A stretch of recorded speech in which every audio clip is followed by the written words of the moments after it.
The wind here does not whisper. It roars like an ancient beast, racing down the mountains with the force of a falling sky. This is a place where the earth forgets how to be gentle. A place where ice should exist, but doesn't. The dry valleys of Antarctica. A world that defies every rule we think we know. The valleys open like scars across the continent's frozen skin, carved by glaciers millions of years ago and left untouched ever since. No snow falls here. No ice blankets the ground.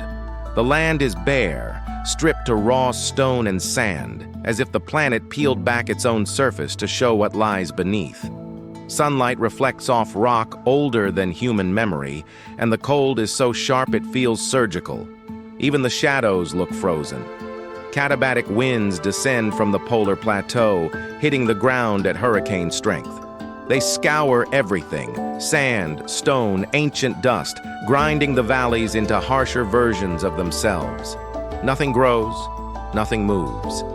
And yet, impossibly, life hides here. Microbes sealed in briny lakes that never freeze, enduring in water toxic to almost everything else on Earth. They drift in chemical worlds of iron, sulfur, and ancient salts, surviving in darkness beneath ice so clear it looks like glass. These organisms belong to a time when the planet was younger, harsher, stranger. The landscape feels extraterrestrial. Brown hills rise like the bones of forgotten mountains. Boulders lie scattered as if dropped by a passing titan. The silence is so deep it becomes a sound of its own, an ache behind the ribs. Even the air tastes ancient. Scientists say this is the closest thing to Mars our planet has ever made, a natural experiment in isolation and endurance. NASA studies the lakes here to imagine what life on other worlds might look like. But standing in this emptiness, it's hard not to feel like we are the aliens. Rivers of meltwater flow only for minutes each year, trickling through channels carved long before any human dreamed of exploration. Some rocks haven't moved in thousands of years. Some soils haven't touched liquid water in millions. Time behaves differently here. Slow, stubborn, untouched by anything except wind and cold. And still, the dry valleys breathe with quiet secrets. Seal mummies preserved by the air, lying far from the ocean like strange relics of misplaced journeys. Frozen ponds where salt and ice swirl into patterns that look hand-painted by the planet itself.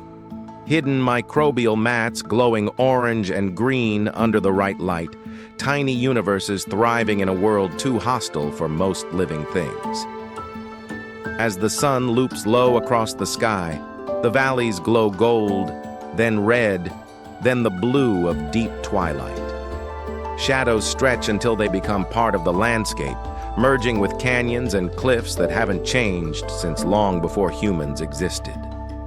The cold deepens. The silence returns. And the world feels ancient again. In this impossibly dry, impossibly cold, impossibly empty place, the earth shows us something rare, what remains when everything else is stripped away, a reminder that life endures in the most unlikely corners, and that some landscapes are not meant to be conquered, only witnessed. Out here at the edge of the world, the planet speaks in stone, wind, and silence, telling a story older than time, waiting for anyone brave enough to listen.